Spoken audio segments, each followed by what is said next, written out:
So, back for another VGC guide, and this time we are looking at one of the best Pokemon to ever exist in Salazzle. I am absolutely biased when it comes to that opinion, because Salazzle is one of my favourite Pokemon.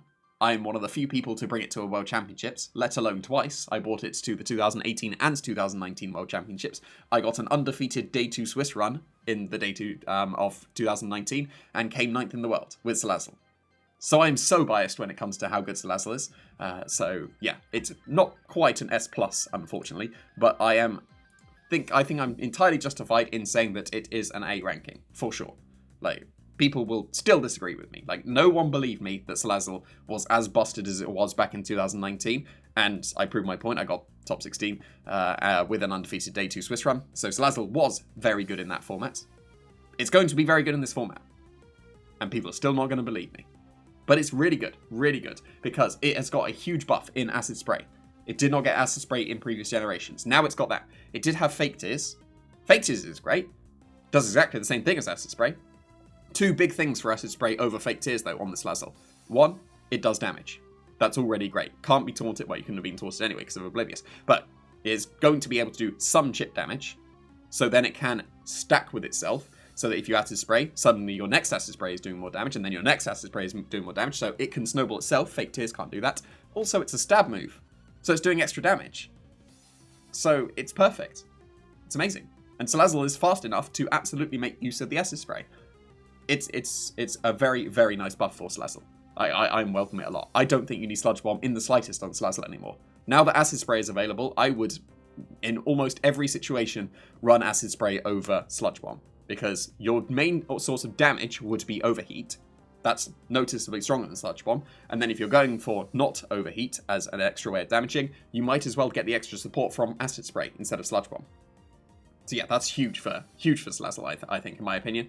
So I would always have Overheat and Fake Out, in my opinion.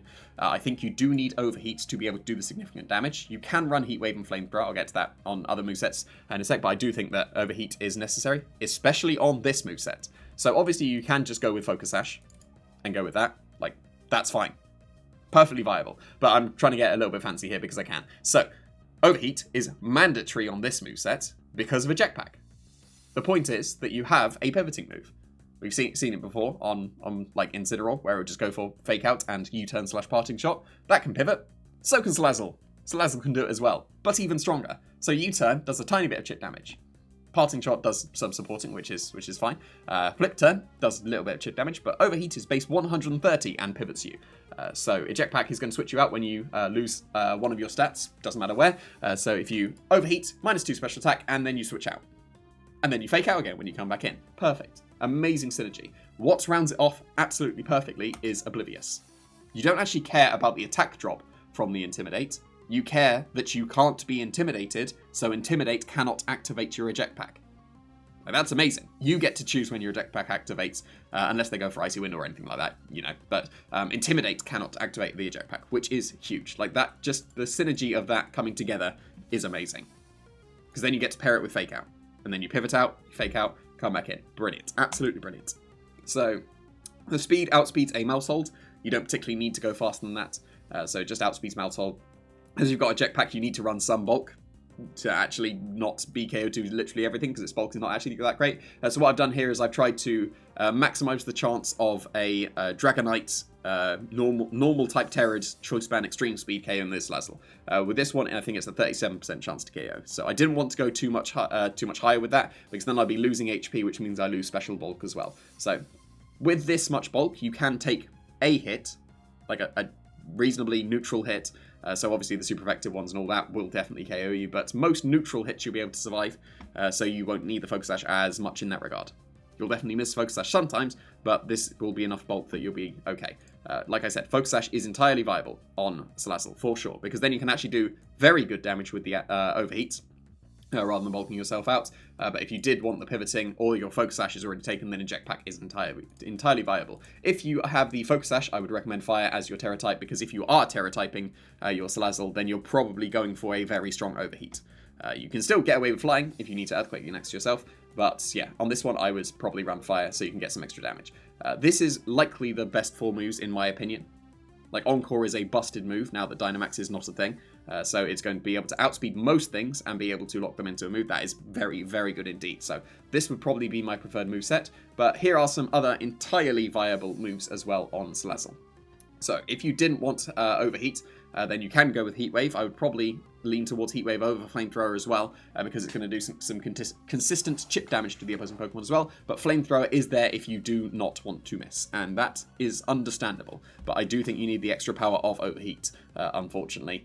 So yeah, those are two options that I recommend. Like I said, I don't think you need Sludge Bomb anymore. If you want a poison move, run Acid Spray. But if you wanted another move that does damage, then run Endeavour. And that's why you've got no bulk on this Salazzle in the slightest. So then you'll be able to definitely go down to your Focus Sash, like for sure. That bulk is not good in the slightest, so you'll go down to Focus Sash a lot of the times, and then you'll be able to Endeavour things down to 1 HP. So that is a very viable move as well. I would probably fit it over Acid Spray on the Focus Sash one.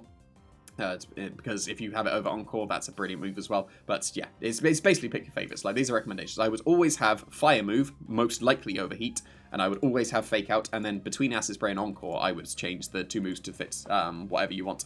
So Helping Hand is very good as well. Obviously, Fake Out and Helping Hand is a very good combination. I've explained in previous guides. Fake Out to help your partner set up, so you go for Fake Out and set up, and then if you're not quite strong enough, Helping Hand will get that setup Pokemon strong enough to get the KO. So that's already a very good combination as well. Also, these are some good moves. Taunt is very good to stop any shenanigans or any trick rooms because you're quite fast. You can speed control with Thunder Wave, so that is not too bad at all because it's fast enough to be able to make use of that speed control. But if you want to be doing damage reduction instead, Will-O-Wisp is going to be very good to be able to do that. So it is quite fast. It will be able to burn things like Garchomp before they would be able to attack. And Disable is a good move as well if you want to start getting rid of the Choice Lock Pokemon from being able to do any damage as well, because some Pokemon are starting to consistently be choiced. So, for example, the Goldengo, if they lock themselves into a move, you can disable it, and then Goldengo is pretty useless against the Salazzle. So, yeah, I think that this Pokemon is still very good in this format. Like, I have huge biases, but I will not hesitate to say it was utter trash in Generation 8, it was God tier in Generation 7, and now it is very, very good in Generation 9. I am looking forward to using Salazzle again, because I'm very happy it is now very viable in this format. So did you actually need a guide for Ditto? It's got one attack. You have to run Transform. It's not a guide, it's just you have to. And then you don't even click Transform because you're Imposter instead. Like, no guide needed, right? Okay, here is the actual guide for Ditto. Don't switch it in on the Tatsugiri side.